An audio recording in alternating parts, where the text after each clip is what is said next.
सबसे पहले हम जानने की कोशिश करेंगे कि पोस्ट का विवरण, योग्यता, आयु सीमा और आवेदन शुल्क, वेतन कितना होगा, वेतन कितना होगा इसके बारे में हम जानेंगे और कैसे फॉर्म को फिल करेंगे, कहाँ से करेंगे, इसके बारे में सारी जानकारी हम जानेंगे। तो सबसे पहले हम जानने की कोशिश करेंगे कि पोस्ट का विवरण हम जानेंगे कि कितना पोस्ट अवेलेबल है। तो जैसे कि पोस्ट का जो बात करें तो सहायक जो यहाँ पर आपको देखने को मिल जाएगा कि सहायक कार्यकारी अभियंता, ठीक है, जिसमें GTO कहा जाता है और उसमें 40 पोस्ट, जिसमें कि डाक सेवक में जो है 86 और जो है जूनियर इलेक्ट्रिशियन जो होता है,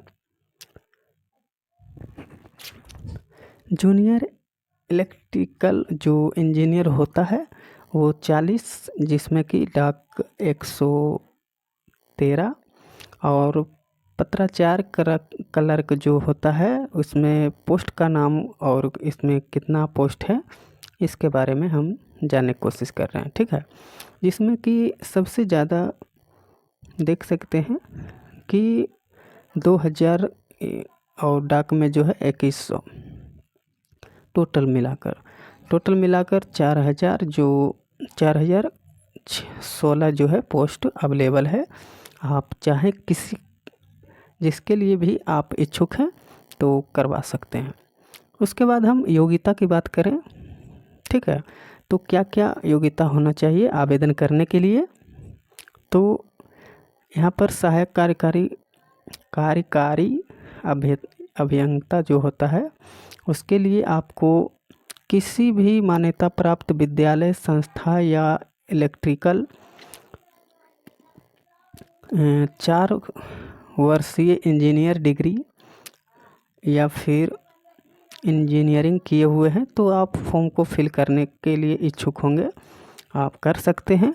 और जूनियर इलेक्ट्रिकल इंजीनियर जो होता है उसके लिए किसी भी सरकार, बिहार सरकार या कोई भी सरकार स्टेट से मान्यता प्राप्त कॉलेज इलेक्ट्रिकल में 3 वर्ष का डिप्लोमा किए हुए हैं तो आप इच्छुक होंगे तो कर सकते हैं, ठीक है।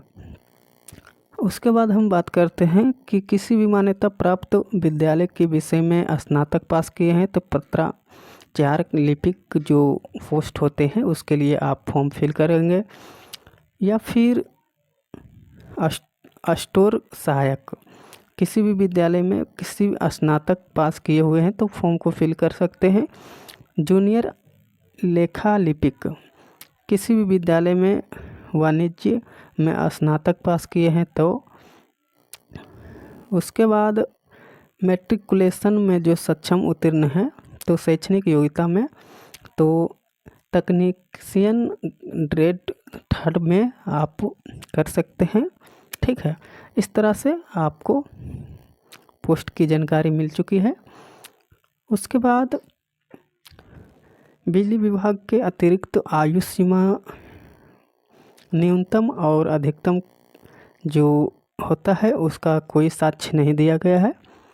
चलिए उसके बाद आवेदन शुल्क कितना लगेगा इसके बारे में हम जान लेते हैं। जैसे कि 1500 SC ST OBC के लिए 1500 और SC के लिए 375 और जिसमें कि दिव्यांगजन है तो 40% से अधिक हैं तो 375 रुपया उनको भी लगेगा। और महिला आवेदक हैं, बिहार के मूल निवासी हैं तो 375 रुपये उनको भी भुगतान करना होगा। और भुगतान के लिए ऑनलाइन ही, जब ऑनलाइन अप्लाई करिएगा ऑनलाइन ही दिया जाएगा।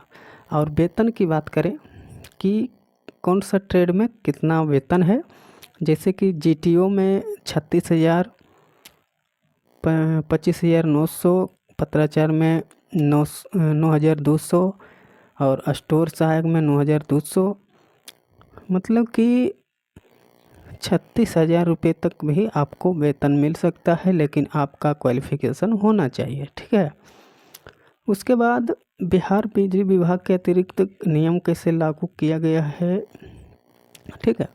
उसके बाद कहाँ से जो है आवेदन करना है, इसके बारे में आपको जानकारी मिलना चाहिए।